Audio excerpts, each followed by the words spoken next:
"What were you thinking?" Cole Hawthorne roared, sprinting toward the pool. But the woman gasping beside his 6-year-old daughter wasn't the danger. She was the one who dove in. Sonoma summers shimmered like heat waves over quiet gold. The Hawthorne estate, perched above the rolling vineyards like a monument to wealth and grief, stood still beneath the midday sun. Nothing was supposed to happen here. Not without permission. Not without silence. But something broke that silence with a splash. Jenna Ross had only worked there 3 weeks. She was still learning the unspoken rules, which corners to clean twice, which guests to avoid, and when to keep her head down. But none of that mattered the moment she heard the sound. Wrong, sudden, sharp. She turned just in time to see Eleanor Hawthorne tumble into the deep end of the pool, her small arms flailing once before disappearing beneath the water. Jenna didn't think. She ran. The tray of glasses in her hands clattered to the ground, shattering against the stone patio. She kicked off her shoes, ripped off her apron, and dove. The water closed over her with a rush of cold. Eleanor's white dress floated like a ghost below. Jenna reached her in seconds, wrapped one arm around the girl's chest, and kicked hard toward the light. Breaking the surface, she gasped for air, sputtering as Eleanor coughed violently against her.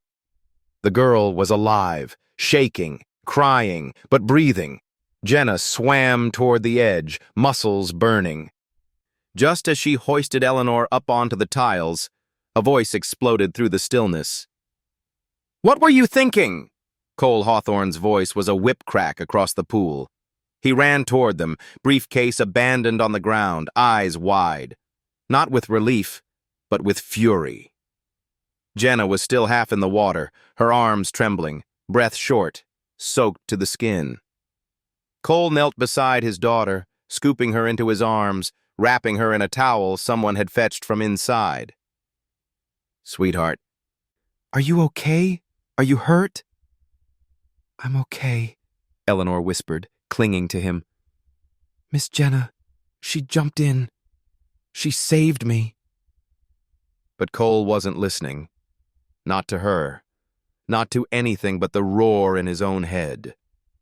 His eyes found Jenna now, still kneeling at the pool's edge, drenched and shaking. "You had one job," he said coldly. Jenna's mouth opened slightly, her lips blue with cold. "Sir, One job," he snapped. "You're not a lifeguard. You shouldn't have been anywhere near her." "I saw her fall," Jenna whispered. "I acted." "And you could have made it worse." His tone was sharp, dismissive. Eleanor, still curled in his arms, looked up with wide eyes. "Daddy, she helped me." But Cole didn't answer. He turned and carried his daughter away. The staff dispersed in silence. No one offered Jenna a towel. No one offered her a word. By the time the sun dipped behind the vineyards, Jenna was walking home alone, her hair still damp, her clothes clinging to her skin, her pride bruised more than her body. Her small apartment, a half-mile walk and 2 bus stops from the estate, welcomed her with peeling paint and the scent of clove aftershave, a fading trace of her late father. She stood under the hot shower until her muscles loosened, but the sting in her chest didn't fade. A bruise was blooming along her ribs. Her arm ached from pulling Eleanor out, but the deeper wound was colder, the one left by Cole's words. She sat on the edge of her bed, towel wrapped around her shoulders, and remembered her father's voice. "Sometimes doing the right thing leaves you alone," he used to say, "but that doesn't make it wrong." She had believed that once. She wanted to believe it still, but tonight, that belief felt thin. The next morning, Jenna returned before sunrise. No one had told her not to, but no one had asked her to come back either. She tied her apron, avoided the pool, and began cleaning the entryway floors. The silence of the house wrapped around her like a second skin. No acknowledgement, no thank you. Just the echo of footsteps and polished surfaces. Until Eleanor appeared in the kitchen doorway. "Miss Jenna," she said quietly, holding something in both hands. Jenna turned, startled. "Ellie?" The little girl walked in barefoot, wearing a clean dress and carrying a folded napkin. "I saved you this," she said. Inside the napkin was a croissant, still warm. "I told Daddy you should eat with us. He said no, but I like you better than anyone else." Jenna knelt, her eyes soft. "You don't have to do that, honey." "I want to," Eleanor said. Then she pulled something else from her pocket. A drawing. 3 stick figures holding hands. One had curly hair, one had a tie, one had wild lines that could only be Jenna. "That's you," Eleanor said, pointing. "You jumped in." Jenna smiled, holding back the lump in her throat. "Thank you, Ellie. That means a lot." "You're safer than anyone," the girl whispered. Upstairs, Cole Hawthorne stood in his office, alone. The security footage was paused on the screen. He had watched it 5 times. Each time, it hurt more. There was Jenna, diving in without hesitation. There was Eleanor, limp, fragile. There was Jenna, resurfacing, gasping, fighting. He saw it now, the courage, the instinct, the risk. And he saw himself, the man who had yelled, the man who had turned away. Lillian, his late wife, had once said, "The people who never ask for credit are the ones you owe the most." He had forgotten that. He had forgotten a lot.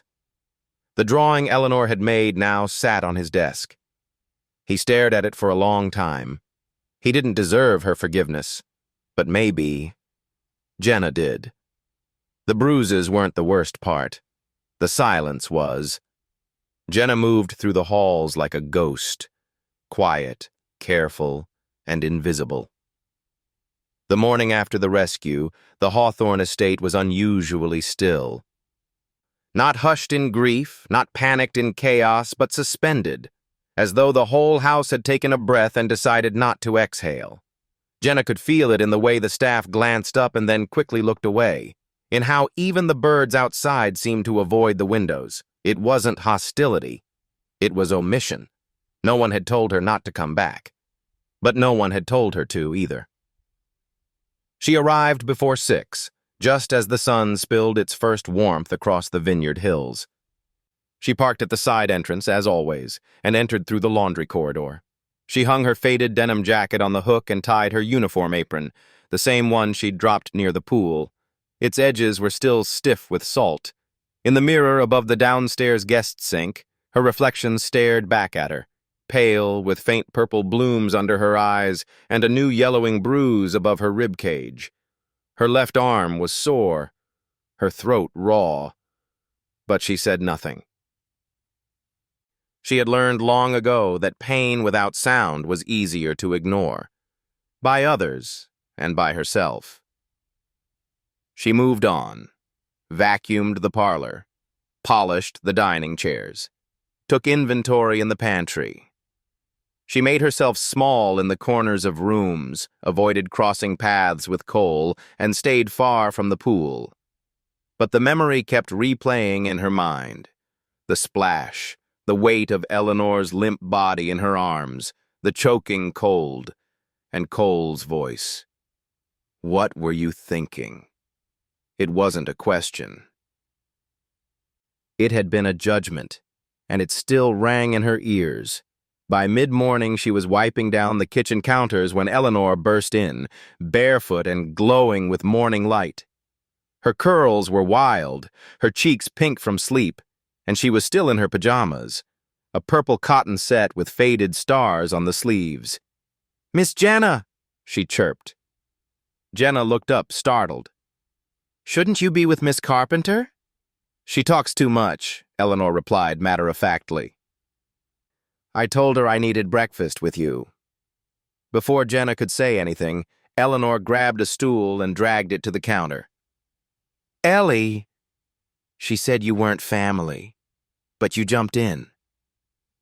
The sentence landed like a stone in Jenna's chest. Ellie, Jenna crouched beside her. I didn't do it to be part of your family. I did it because you matter. That's all. You smell like cinnamon, Eleanor said with a grin, ignoring the deeper meaning. Can I have toast? Jenna blinked, then nodded. Sure. Toast coming up.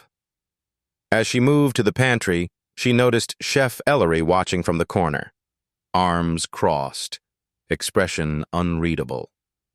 But for once, the older woman didn't say a word. She just turned and walked away. Upstairs, Cole Hawthorne sat alone in the study, watching the same security footage for the 5th time.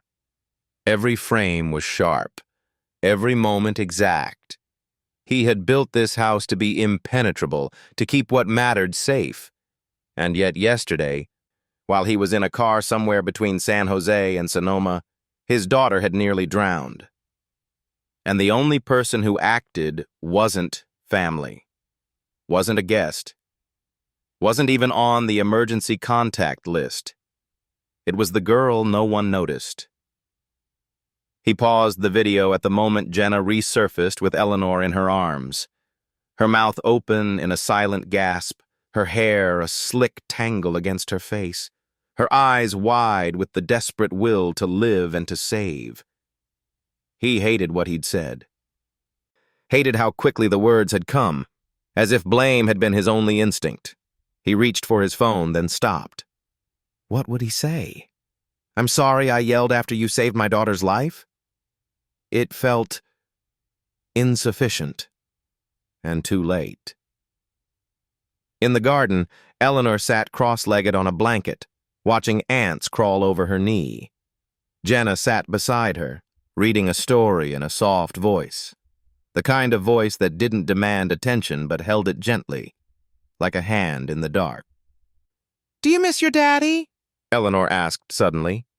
Jenna blinked. The question hadn't come from the story, and it sliced the air clean through. Yes, she said simply. Was he nice? The nicest, Jenna whispered. Did he make pancakes? Terrible ones, Jenna smiled. They were always burned. Eleanor giggled, then was quiet. My mommy made pancakes too, but only on Sundays. She had a recipe she wouldn't share. Daddy tried once, but he used salt instead of sugar and threw the whole pan out the window. Jenna laughed. Really? I think he cried, Eleanor said thoughtfully. They sat in silence, just long enough for the wind to shift. I heard them say you shouldn't be here, Eleanor added, but I don't want you to leave. Jenna reached over and tucked a strand of hair behind Eleanor's ear. I'm not going anywhere. And for the first time since the incident, she meant it. By noon, Cole wandered into the living room and found Jenna tidying the bookshelf. She stiffened as he entered. So did the air between them. I saw the footage, he said. She didn't turn. Of course you did. I didn't realize how long you were under. Jenna's fingers stilled on the spine of a book. No one did. He hesitated. You could have drowned. I know. There was silence, thick and brittle. I shouldn't have spoken to you the way I did. She turned to face him now, calm but firm. But you did. He flinched. You saved her life. She tilted her head. And yet here I am, still folding books and setting tables, like nothing happened. Cole stepped forward. I don't know how to... You don't need to do anything, she interrupted. Just let the truth exist, for once, without polishing it, managing it, or explaining it away? He nodded, slowly, then glanced toward the hallway where Eleanor's drawing now hung, pinned up with a magnet on the kitchen chalkboard, a crayon family, one of them unmistakably Jenna, holding Eleanor's hand. "I didn't thank you," he said. "No," Jenna replied. "You didn't." She didn't say it with anger, just with truth. Later that evening, Jenna sat outside her apartment on the small cement stoop, eating the last of the croissant Eleanor had saved for her. She watched the sun fall behind the vineyard ridge. The bruise on her side throbbed, but she welcomed it. It reminded her she was alive, and that for all the silence, for all the dismissal, she had done the right thing. Sometimes that was enough. But somewhere deep inside she wondered, would it ever be more than that? He played the tape 5 times. Each one hurt more than the last. Cole Hawthorne had always trusted cameras more than people. In business, in security, even at home. He believed in recorded truth, the kind that didn't flinch or twist itself into polite lies. That morning, after his daughter's quiet breakfast with her tutor, he returned to his office, locked the door, and pressed play. Again. The footage began like always. Sunlight bouncing off the patio, the sharp sparkle of pool water, the silence of affluence. And then the moment, sudden, horrifying. Eleanor's slip, her splash, the tray crashing behind Jenna as she ran. The dive, the stillness, the seconds underwater that felt like hours, and finally Jenna emerging with Eleanor in her arms, barely breathing, clearly spent. He paused at that frame. Jenna's face above the waterline, pale, eyes wide, lips tinged blue, her arms trembling as she fought to keep the girl afloat. And still, she hadn't looked for help. She hadn't waited. She had just moved, without hesitation. He pressed play again. This time, he didn't look away. When it ended, he leaned back in his chair and covered his face with both hands. The words he had shouted yesterday echoed in his skull like a curse. You had one job. And she did it, better than anyone else could have. And instead of thanking her, he had humiliated her. Downstairs, Jenna moved through her chores with quiet precision. She didn't limp, but her movements were slower than usual. The bruise on her hip had deepened overnight, a swollen mark the color of storm clouds. But she didn't complain. She folded linens in the laundry room, organized the guest toiletries, swept the upper balcony where no one ever sat. She stayed invisible, even in plain sight. What stung worse than pain was the whispering. She'd heard it. 2 staff members talking near the pantry when they thought she was out of earshot. I heard she jumped in like a maniac. Could have made it worse. Cole was furious. She overstepped. She's not family, not even trained.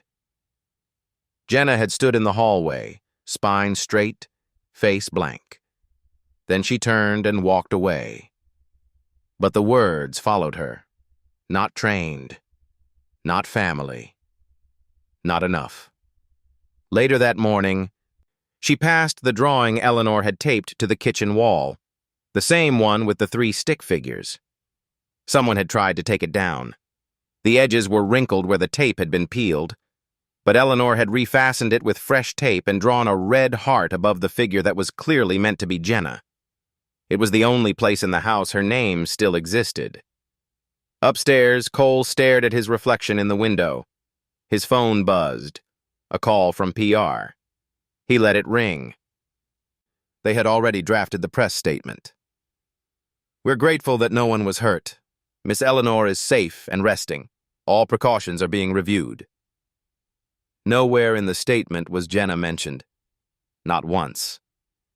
When he asked why, his lead strategist replied, "It's cleaner that way. No headlines we can't control. No public speculation about household staff being in charge of safety, you understand." but Cole wasn't sure he did. Not anymore. He stepped into the hallway and paused near the staircase, listening. Jenna was reading to Eleanor in the sunroom, her voice low and warm, weaving stories into the late morning light. "The fox didn't run because he was afraid," Jenna said. "He ran because sometimes running is the only way to save what you love." Eleanor giggled. "You're the fox." "Maybe," Jenna smiled, "but you're braver than the fox." "I'm not," Eleanor whispered. "Not without you." Cole stepped away before they saw him. In the early afternoon, he asked her to bring fresh towels to the guest wing. She came quietly, holding a stack of white linen, her face unreadable. "Miss Ross," he began, but she didn't meet his eyes. "Yes, Mr. Hawthorne?" "I watched the footage again," he said. "I know. You were under for almost 20 seconds. "It felt longer," she said softly. "I owe you an apology." She nodded but said nothing. "I was wrong," he added. "You acted. You saved her. And you punished me for it." The words weren't cruel, just honest. "I let fear speak louder than reason," Cole admitted. "That doesn't change what you said." "No," he said, "but I'm trying to change what comes next." Jenna glanced at him now, eyes sharp. "Then say it where it matters." "Excuse me?"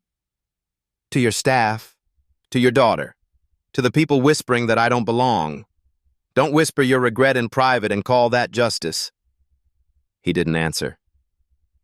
Just watched her walk away, towels still folded in her arms, back straight despite the bruises she hid. That evening, Jenna returned to her apartment and sat on the floor beside the bookshelf her father built years ago from old shipping crates. She ran her fingers over the worn wood. She thought of the medical textbooks still stacked in boxes in her closet, of the scholarship she lost when her father's heart began to fail, of the mornings she spent at his bedside, feeding him toast and reading to him aloud when he couldn't remember her name.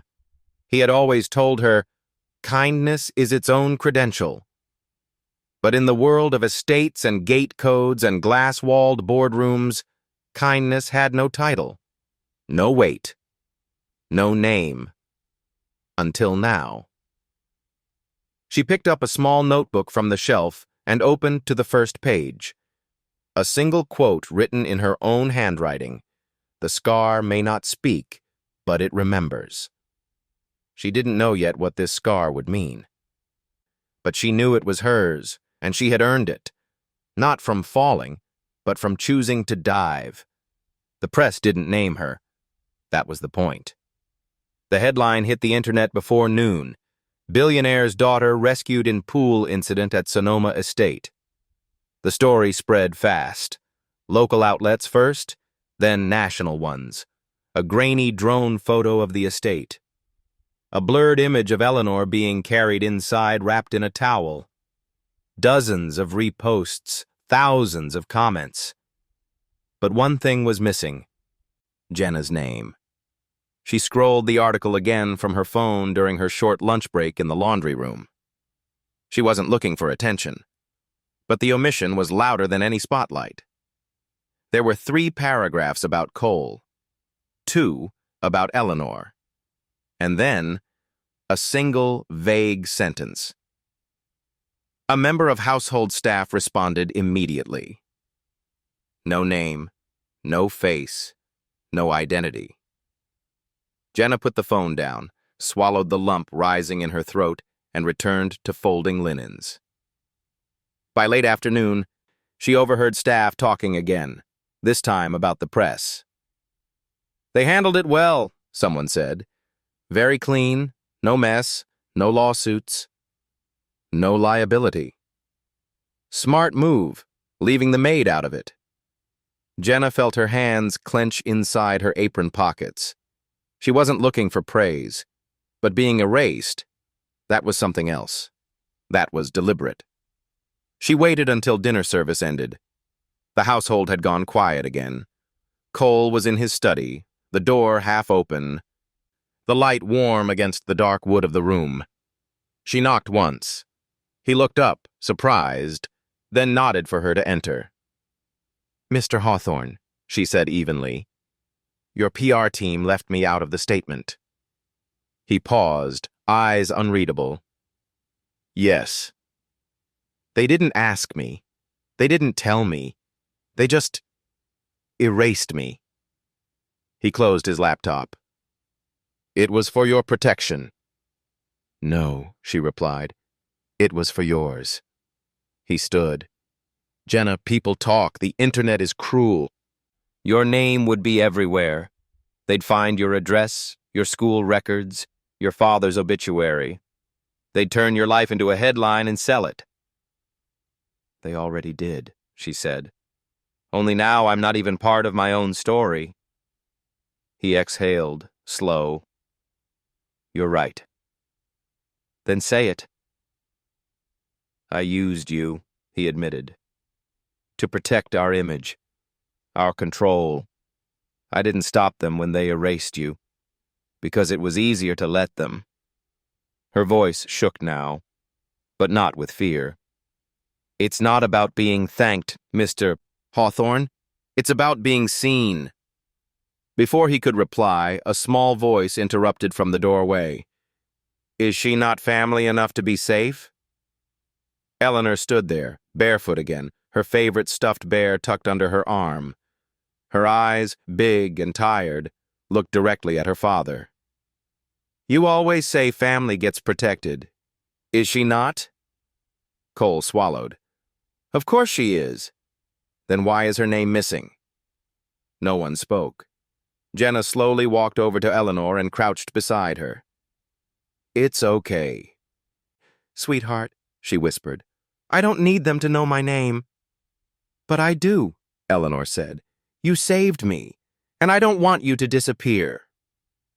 Cole stared at both of them, the woman who had risked her life for his daughter, and the child who saw truth with more clarity than any adult in the room. He felt the wall inside him begin to shift, just slightly. "I'll call the team," he said. "It may be too late to change the first wave, but we'll correct it moving forward." "Not a favor," Jenna said quietly. "Just a fact." "Understood," he nodded. "Jenna Ross," Eleanor said proudly, like she was naming a hero in a story. "She didn't run. She jumped." Later that night, Jenna sat on the edge of her bed in the apartment she still called temporary, even after 3 years. She held Eleanor's drawing in her hands, the original one, now wrinkled and smudged from being taken down and put back up.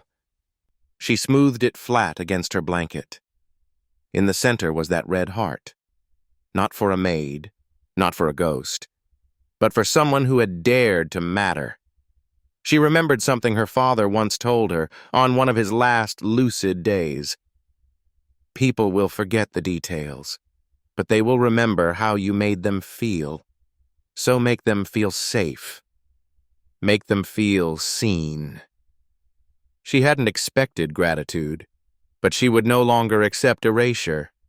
And in a house that had once made her feel invisible, a little girl's voice had just pulled her back into the light. The next morning, a new headline appeared online. Small, tucked beneath the news cycle's glare, but there all the same.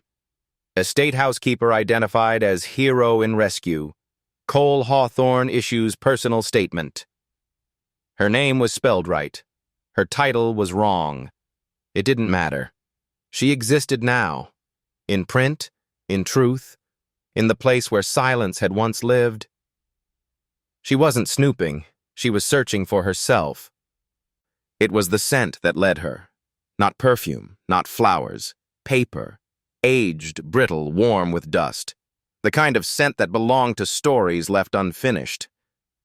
Jenna didn't mean to find it. That afternoon, she was helping tidy the old reading room, a corner of the estate few people entered anymore. Once Lillian's favorite space, it had gone quiet after her passing. Windows half-shuttered, books left where they'd last been touched.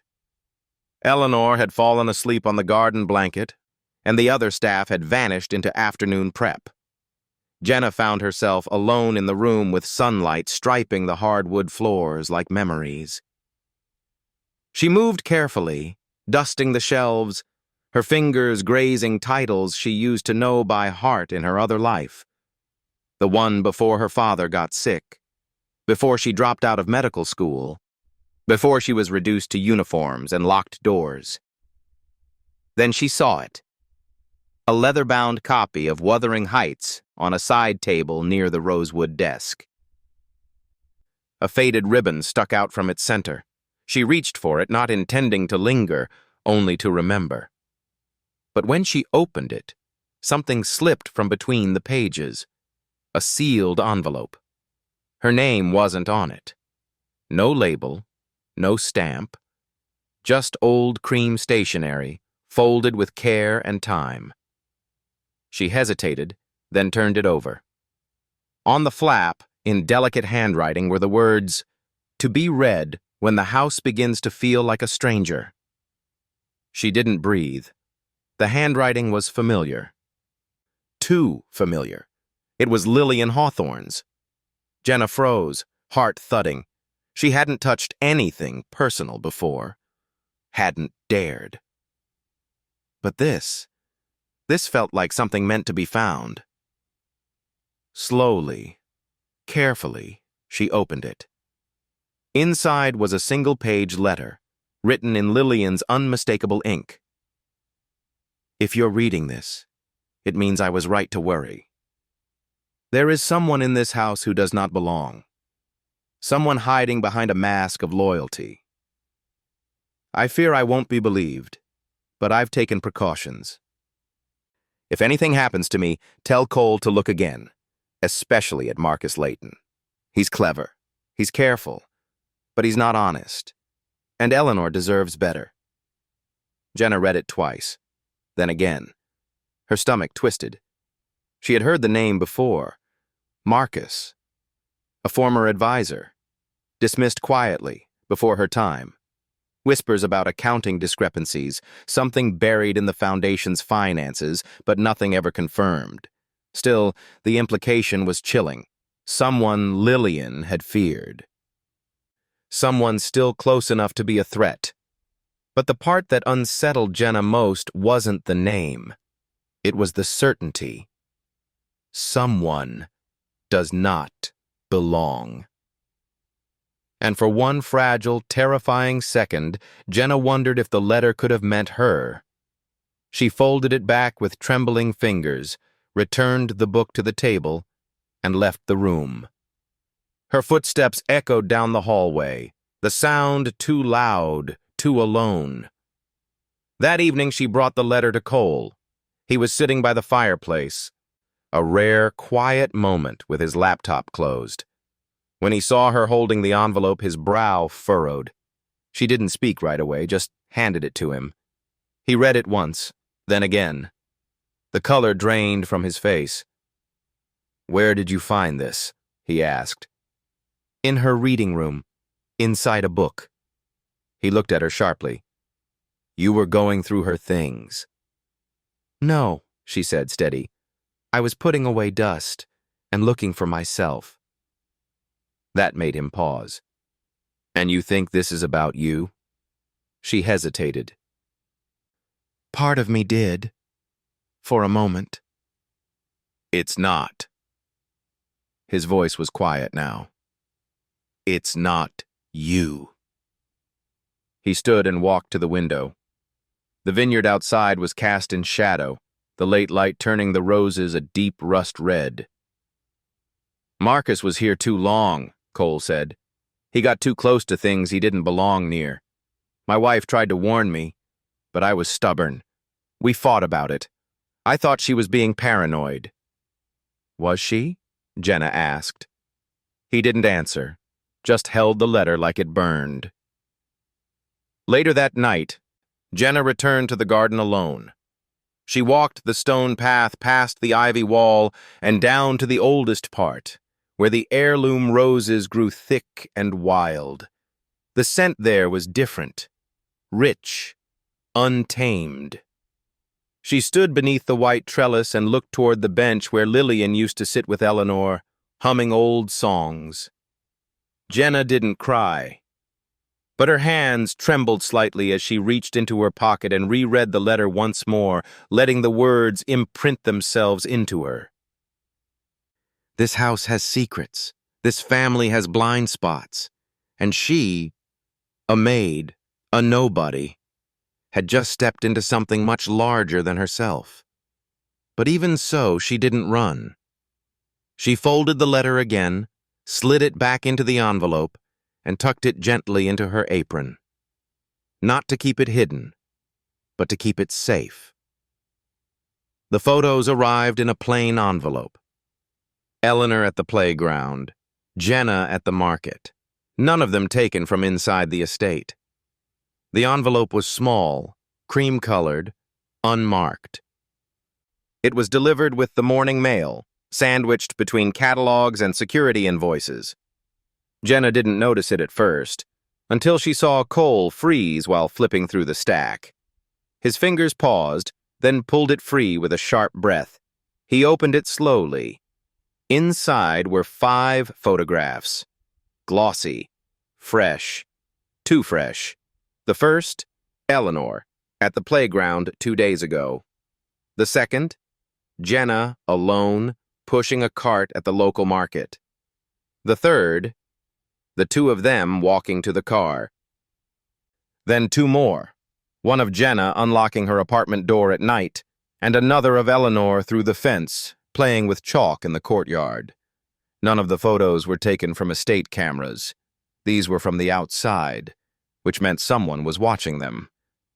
Jenna stood beside Cole in the study, her face pale. "These aren't from here," she whispered. "Not our system." Cole nodded, jaw tight.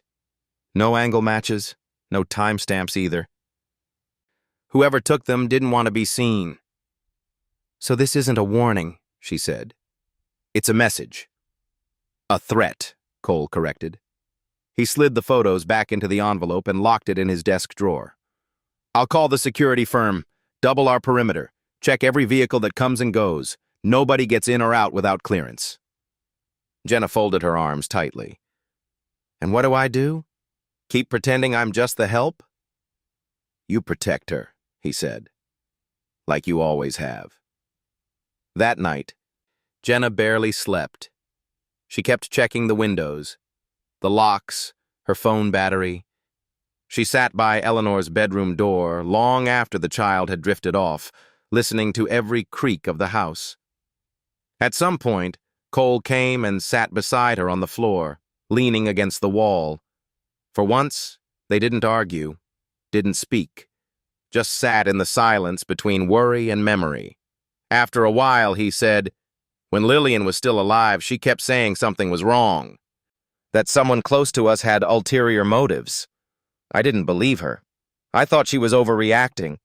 She wasn't." Jenna looked at him. "Do you think it's Marcus? Or someone working for him? He's not here anymore. That doesn't mean he's gone." The next morning, Eleanor refused to go outside.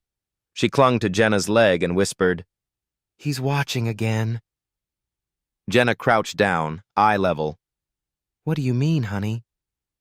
"The man with the black car. I saw him yesterday near the gate. He was just sitting there, but when I waved, he didn't wave back."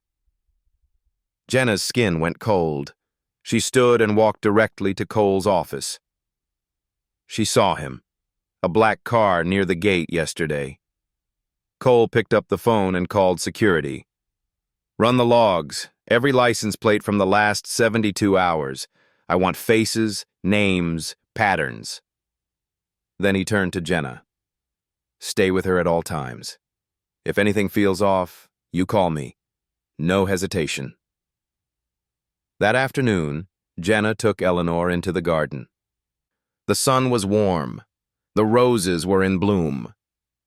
But it felt wrong. The kind of wrong you can't explain. Like walking into a room you didn't lock and finding the window open. She kept scanning the treetops, the horizon. Every shadow felt sharper than it should. And then Eleanor asked a question that knocked the breath out of her. "Are you going to leave me too?" Jenna knelt down, placing her hands on the girl's shoulders. "Never.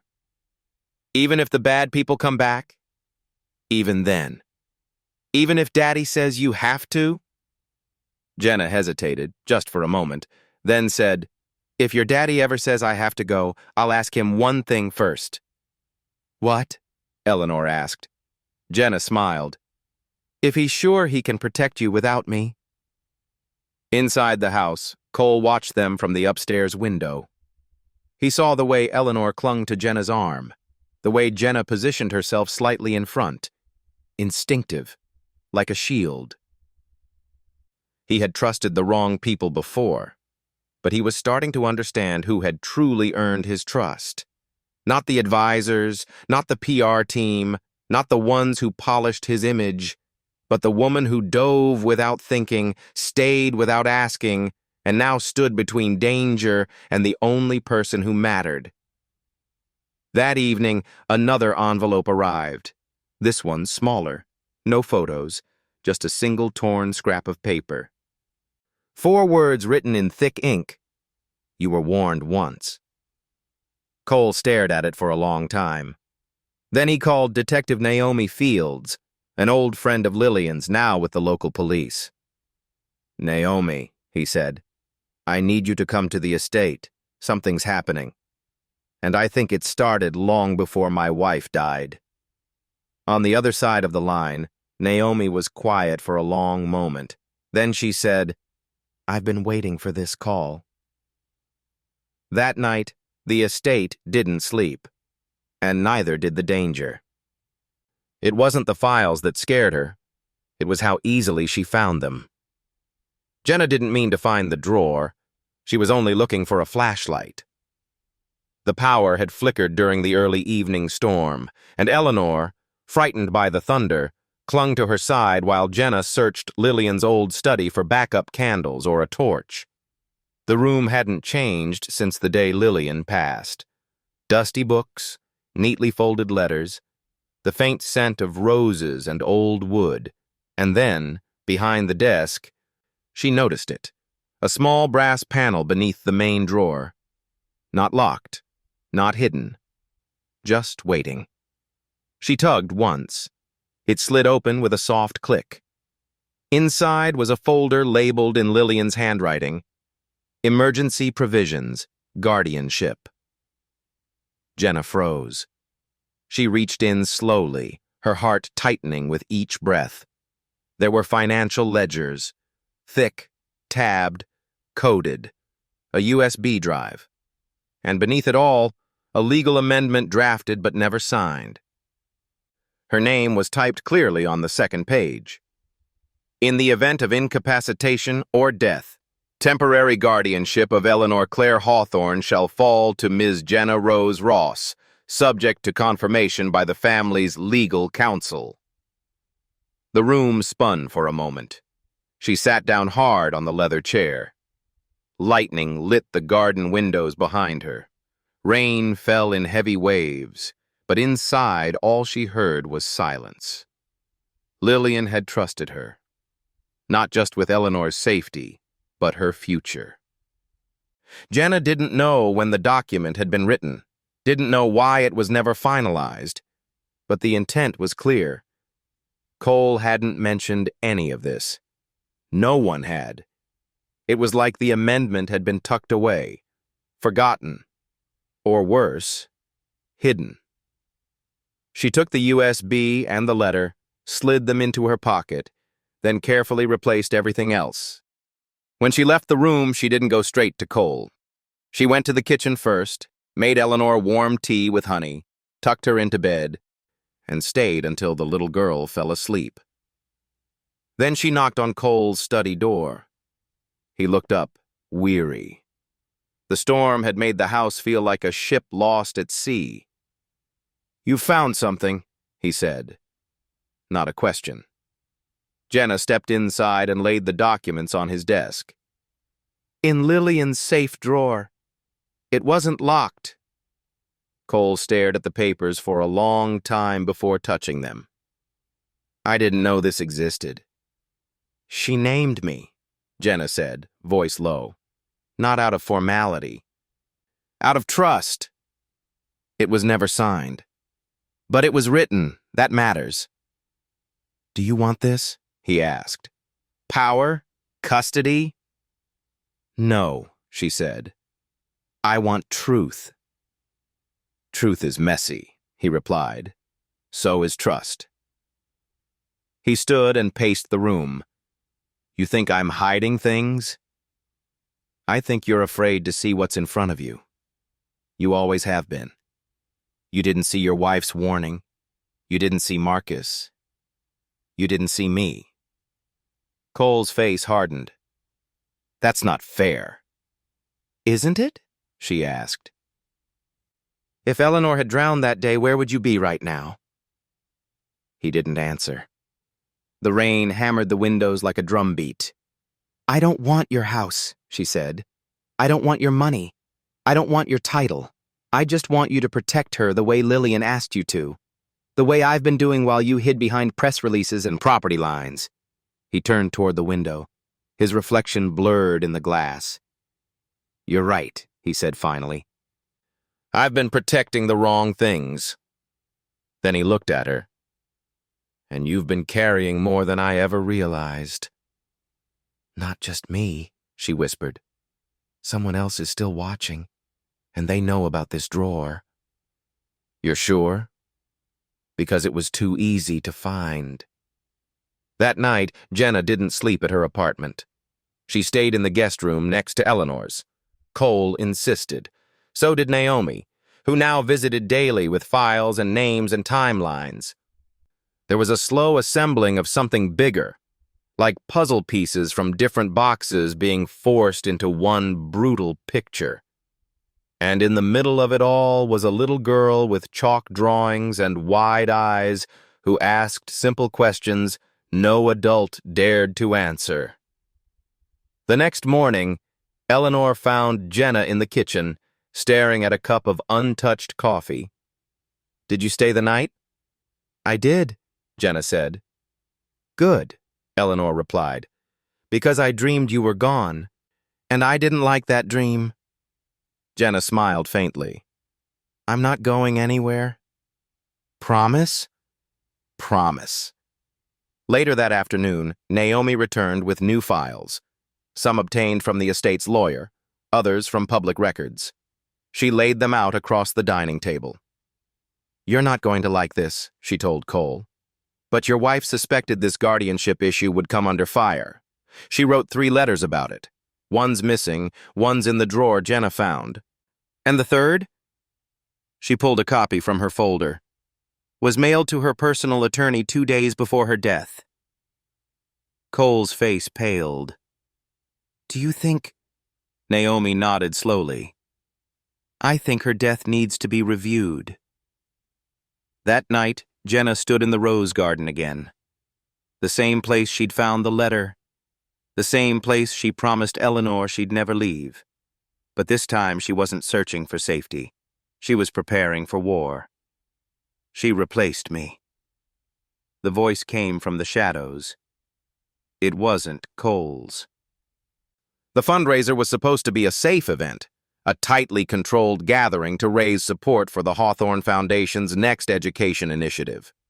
The guest list was vetted. Security had been doubled. Naomi herself had walked the perimeter 3 times. Still, by the time the first guests arrived, Jenna couldn't shake the feeling that something was off. It wasn't the flowers or the music or the way Cole adjusted his tie and avoided her eyes. It was something quieter. The way shadows fell a little too sharply in the hallway, the way one of the servers looked familiar but wrong. Jenna stayed close to Eleanor, keeping the little girl's hand in hers through most of the evening. But the moment she turned to refill Eleanor's juice, the girl was gone. Panic rose in her throat as she scanned the room. Then she heard it. Eleanor's laughter, faint and echoing from the eastern wing. Jenna moved fast. past the polished banisters, down the marble corridor, toward the old guest wing. The laughter grew louder, and then it stopped. She turned the corner and froze. Eleanor was there, unharmed, standing by the large mirror outside Lillian's old bedroom. But she wasn't alone. A woman stood beside her, tall, dark hair, eyes sharp and too still. Jenna stepped forward. "Excuse me, this area is closed to guests." The woman turned slowly. No name tag, no staff lanyard, just a smile that didn't reach her eyes. "Jenna Ross," she said. "I've been waiting to meet you." Jenna's pulse quickened. She moved Eleanor behind her, instinctive and protective. "Who are you?" The woman tilted her head. "I used to stand right where you're standing. Back when Lillian was alive, back when this house still had rules." "You didn't answer my question." "Alicia Carr," she said, offering nothing else. Jenna searched the name in her memory, then froze. Alicia Carr, former director of operations for the Hawthorne Foundation. Dismissed quietly a year before Lillian's death. Lillian had once mentioned her by name, in an old journal entry Jenna had found weeks ago. "You're not supposed to be here," Jenna said. "And yet I am," Alicia replied. "Funny, isn't it? They threw me out of this house like a secret. But then she died, and now you're in her room, holding her daughter, walking her halls like you belong." Her voice dropped. "She replaced me. With you." Jenna didn't flinch. "I'm not replacing anyone." "No," Alicia whispered. "You're erasing us." Jenna reached for her phone, but Alicia held up a flash drive between two fingers. "You'll want this," she said. "Lillian gave it to me. She was going to go public, but then her heart gave out." "She didn't die of heart failure, did she?" Alicia's smile vanished. "No." Behind them, Naomi's voice rang out. "Hands where I can see them." Two security guards appeared, guns drawn but calm. Alicia didn't resist. She simply looked at Jenna and said, "You think you're protecting her, but you're walking through a house built on silence, and silence has claws." Then she let herself be taken away. In Cole's study, hours later, Jenna sat with Naomi as they reviewed the flash drive. Dozens of documents, internal memos, budgetary transfers, meeting transcripts, and one folder labeled Lillian Private. Inside was a video file. Lillian, seated in this very room, eyes tired but voice steady. "If this is being seen," she began, "it means I didn't make it. And that means someone made sure I wouldn't." Jenna's breath caught. Lillian continued. "I've found discrepancies in the Foundation's trust fund, money meant for Eleanor's future. Marcus Layton and Alicia Carr have been laundering portions of it through shell programs. I've confronted them. They denied it, of course, but I know what I saw. I've made copies of every file. If anything happens to me, please protect my daughter. She won't understand at first, but someday she'll know." Jenna felt tears slide down her cheeks before she realized she was crying. Naomi said nothing. She just placed a hand on Jenna's shoulder and whispered, "Now we know." That night, Jenna stood in front of the same mirror where she'd found Alicia and Eleanor. Her own reflection looked foreign, older, tired, but stronger. She thought of Lillian, of the quiet strength behind every folded letter, every hidden drawer. And she understood something now. Lillian hadn't just left clues. She had chosen Jenna, not by chance, but by design. Down the hall, Cole tucked Eleanor into bed. She asked softly, "Is Miss Jenna still here?" "She's always here," he said. Even when she's not in the room? Especially then. The mirror in Lillian's hallway reflected only one person now. But Jenna no longer felt alone, because the truth had found its way to the surface, and someone was finally listening. To be opened when the lies grow louder than the silence. That was Lillian's handwriting. The paper was yellowed, the ink faded at the edges, but the signature at the bottom left no doubt. Jenna found the envelope tucked inside a hollowed-out gardening book, the kind Lillian used to keep in the rose shed behind the trellis. She hadn't meant to go there that evening, but after the arrest of Alicia Carr, something had pulled her toward the garden like memory calling home. She lifted the cover, dusted off dirt and dried petals, and found the envelope sealed with wax. Lillian's handwriting danced across the front. To be opened when the lies grow louder than the silence. Her fingers trembled. She took the letter straight to Cole. He read it once, then sat down slowly as if the words had knocked the wind out of him. The letter was dated 3 weeks before Lillian's death. Cole, if you're reading this, it means the mask didn't hold. I know about the trust. I know about Marcus and Alicia, and whoever else they've partnered with. They've built a tunnel under your name, siphoning Eleanor's future, dollar by dollar. They're counting on your grief, your distractions, your silence. But you weren't always silent. That's why I married you. Find your voice again. And if I'm not here to fight beside you, let someone else hold the sword. I trust Jenna more than anyone will understand. If she's still here, it means she's already risked everything. Cole folded the letter in his lap, staring at nothing. She knew, he whispered. She knew, and I didn't believe her. Jenna sat across from him. She believed in you anyway. That's what matters now. We need to act. We will. By morning, Naomi had everything she needed. The documents on Alicia's flash drive aligned with Lillian's handwritten timeline. The laundering trail was clearer now. False charities, offshore accounts, third-party education firms that existed only on paper. The total stolen from the trust fund exceeded $18 million. We've got the paper trail, Naomi said, spreading the pages across the long dining table. But Marcus Layton's name is still hidden behind layers. He's the puppeteer. We need him exposed. And we will, Jenna replied. But not with force, with truth. They devised the plan that night. A trap not of confrontation, but of invitation. A conference call. A proposal. Cole would pretend to re-engage Marcus as a consultant on the Foundation's future, claiming the chaos had opened a need for stability. Marcus wouldn't resist. His ego had always been his weak spot. They sent the message, and waited. 2 days later, Marcus responded.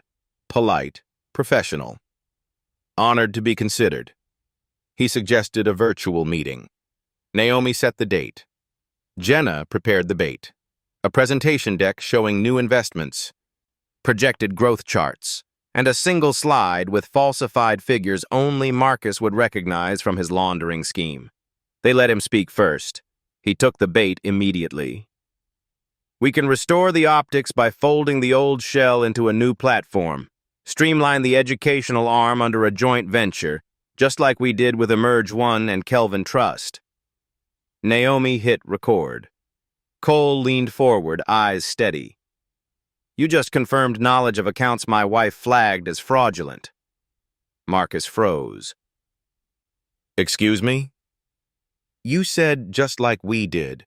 You implicated yourself. You have no proof of intent, Marcus said coolly. Jenna stepped in. We have the deposits, the emails, the fake board votes, and your voice. She clicked a key. On the screen, Lillian's video began to play. Her voice filled the room. Calm, certain. If anything happens to me, look to Marcus. He's not working alone. Marcus stood abruptly, the call still running.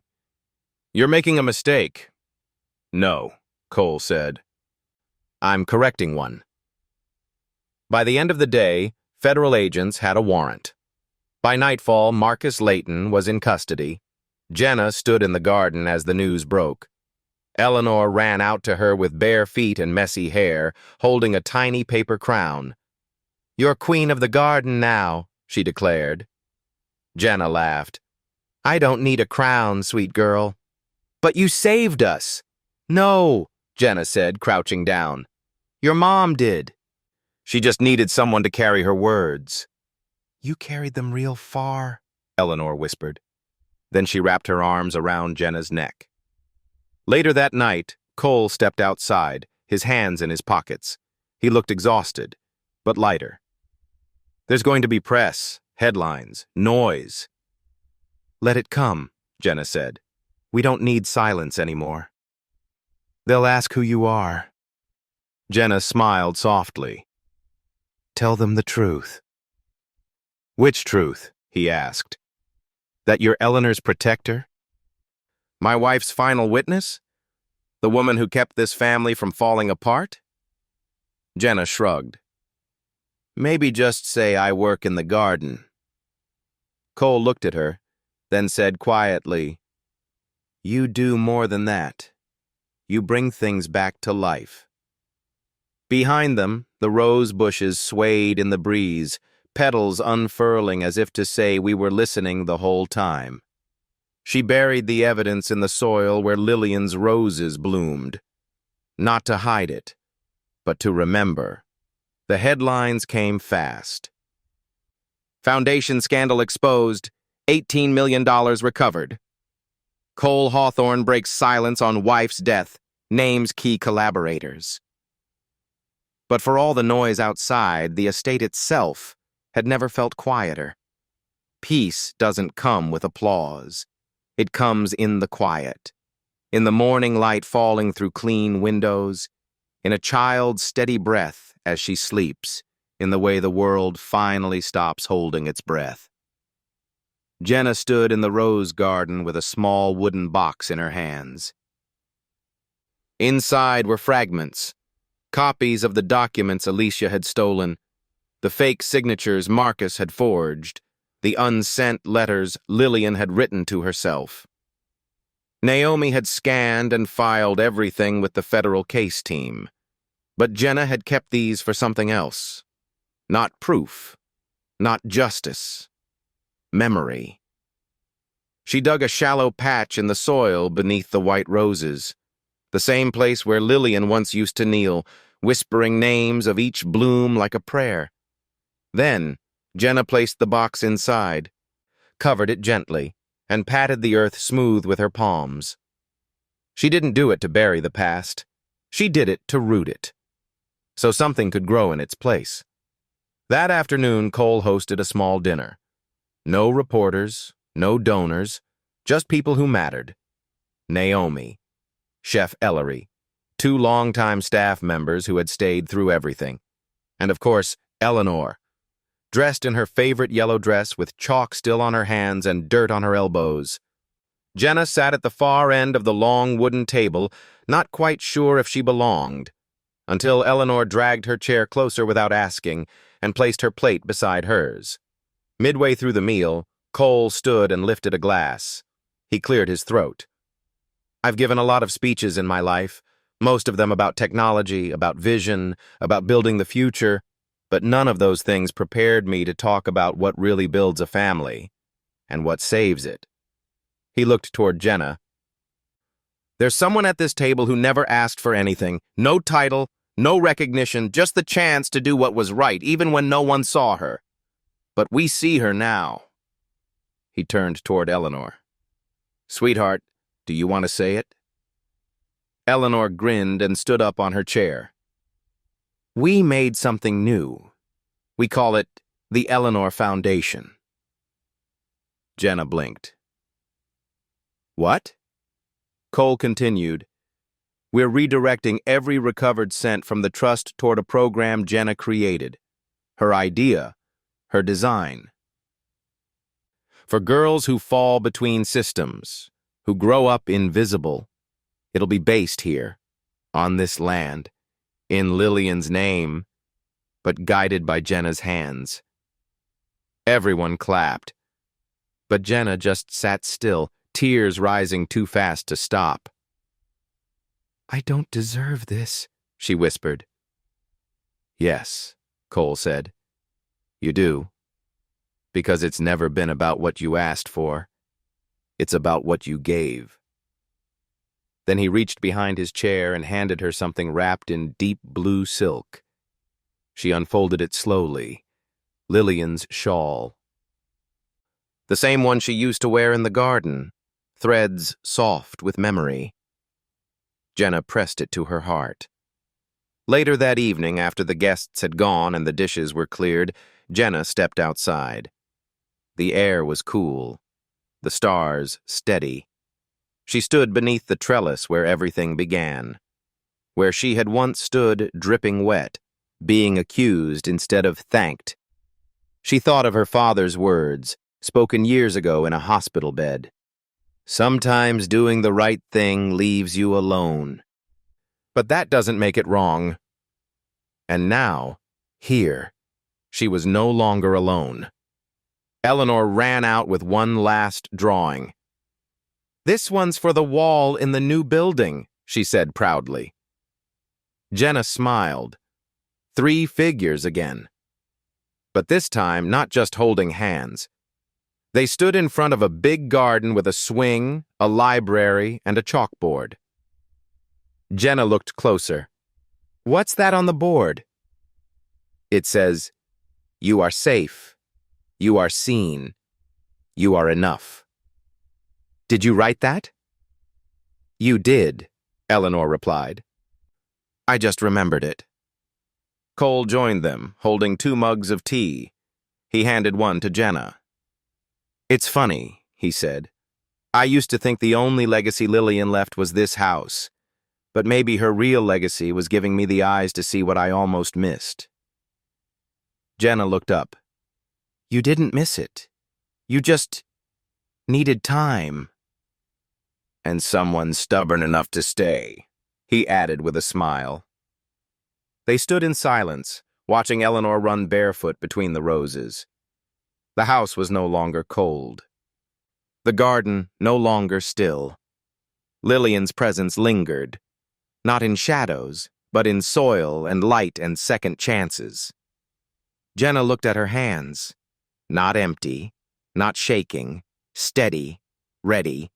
She wasn't just the maid anymore. She was family, by love, not by role, and by choice, not by chance.